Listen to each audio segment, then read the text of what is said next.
early intervention services.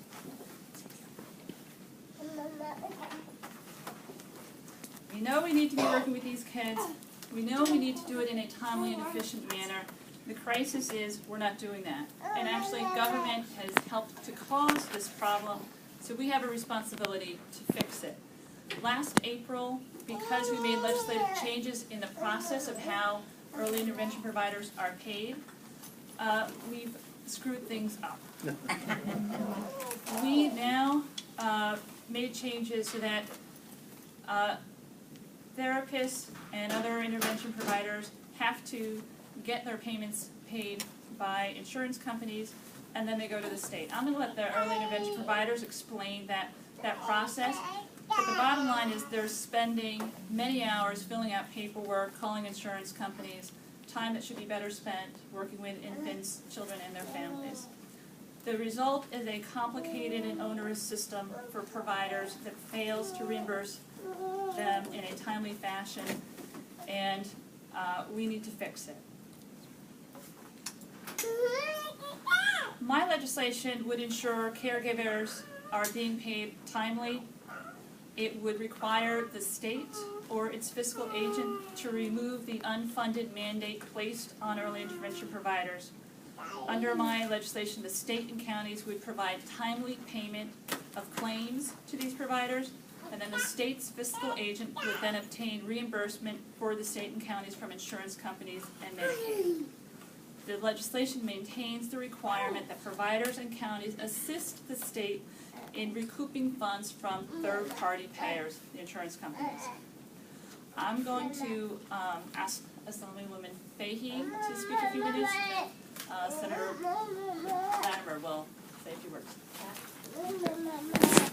Thank you. It's my pleasure to be here, and it's absolutely my pleasure to join Senator Tkaczyk in supporting and sponsoring this bill in the Assembly. And I also, aside from the members that she commended, I do want to commend Chairman Gottfried, who is also sponsoring this bill, as well as my colleagues, Mr. Assemblyman Steck and Assemblyman Wepper, who have also shown a real interest in this. We heard from a number of providers, and what really started out as good intent. This was well-intended legislation to try to get the state, for the state to help with relieving some of the local burden on these billing issues and early intervention. As the Senator pointed out, it didn't work out quite that way. So I think this is an effort to remedy what was a good intention that has gone a little awry, and we just need to work on this. This is not to let the third parties off the hook at all. We know that insurance companies are a critical component here and need to be paying for their fair share, because let there be no doubt, both of us have served on school boards. Early intervention matters. It absolutely matters. It is essential. We can't put the growth and the lives of the 70,000 children who are involved here and at risk here because of a billing matter that the adults need to address and take care of. So again, I thank the Senator for her leadership on this. I look forward to working with the leadership in the Assembly, Assemblywoman Gunther and others involved in this, and really pleased. And because in the end, it absolutely is all about the children here. And we know the more we intervene now and the more we address at these critical early ages, the more everyone saves in the end. Not just the providers, not just the insurance companies, the state, the localities, and certainly the children benefit as they do reach school age. So thank you again, and look forward to working with each of you.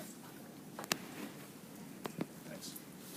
Hi, I'm State Senator George Latimer from Westchester County, and I think we owe a debt of gratitude to Senator Tkaczyk and to Assemblywoman Fahey for tackling this problem.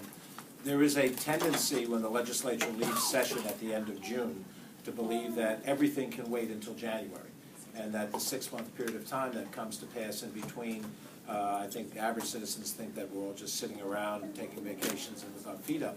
But CC and Pat have tackled a problem that we've heard about in all corners of the state.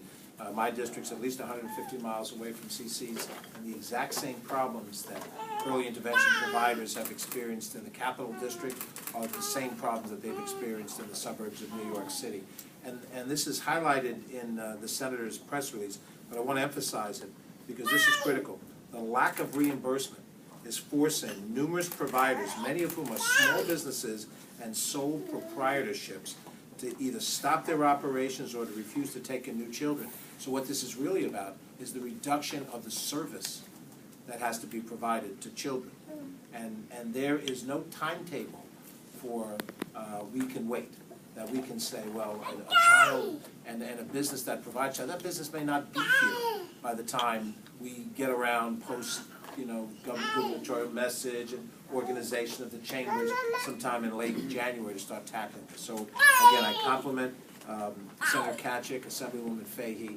I'm happy to support it. I guess we have to get to 32 as the magic number in the Senate, so at least we're making some progress. And under her leadership, which I'm very honored to support this bill.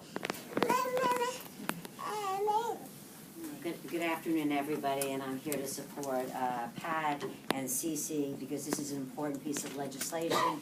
My sister Noreen is a speech pathologist, and early intervention means successful lives for our children. And I think that in order to keep these folks in practice, that they have to get timely payments, and this legislation will help do that. And I think that it's great that we're here today and making sure this is going to happen.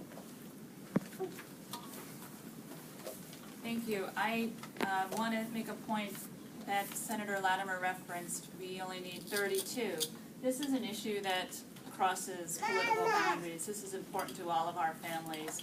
And I would urge my colleagues on the Senate floor, Republican, Democratic, to please support this legislation and help us get it done as soon as possible. I'd like to introduce Bree Piscane. Did I say it right? Piscane. I have name issues too. Oh, is it? She's from Saratoga and a member of the United New York Early Intervention Provider Safety Agency. Thank you so much, Senator. Oh, yeah.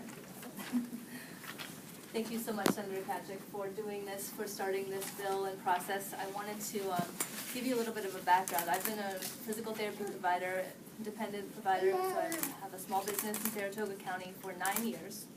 And 2 years ago, I would do my treatments, do my documentation, submit an invoice to the county, and that was my responsibility. So I felt like my responsibility was to the children.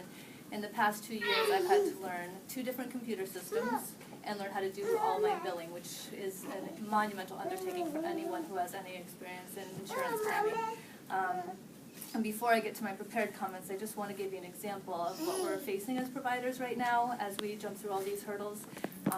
It seems that everything has been happening like in bits and pieces. There have been so many things that the Bureau of Early Intervention did not foresee in this process, so it's constantly evolving, and it's so difficult for us providers. 2 weeks ago, I got an email from the director of Saratoga County saying that now we have to get prior authorizations for children as well. And I have a new child who's starting, and I emailed her asking her what I needed to do, and she said, well, there hasn't been any guidance. I don't know, just do the best you can. I said, okay.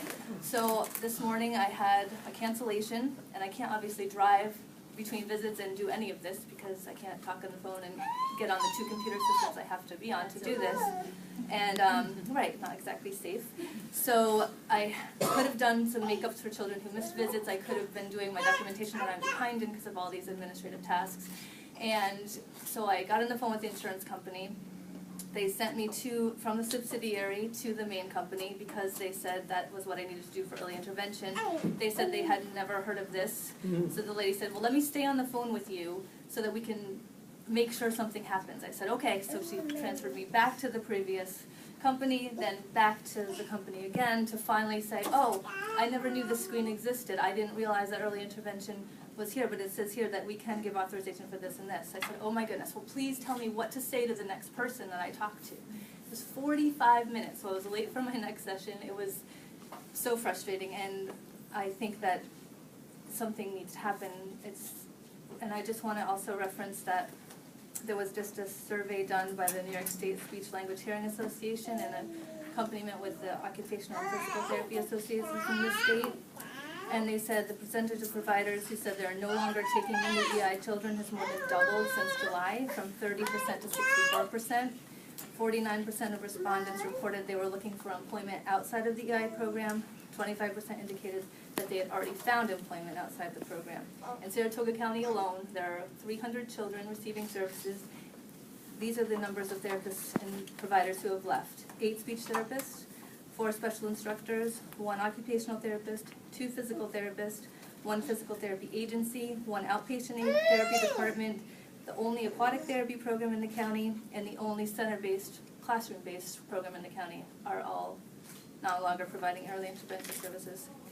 So just in summary, I want to say that I think the current system places such a burden on providers that even when all the issues and errors are finally corrected, there will be such a delay and uncertainty in the payment structure, especially with regard to the commercial insurance.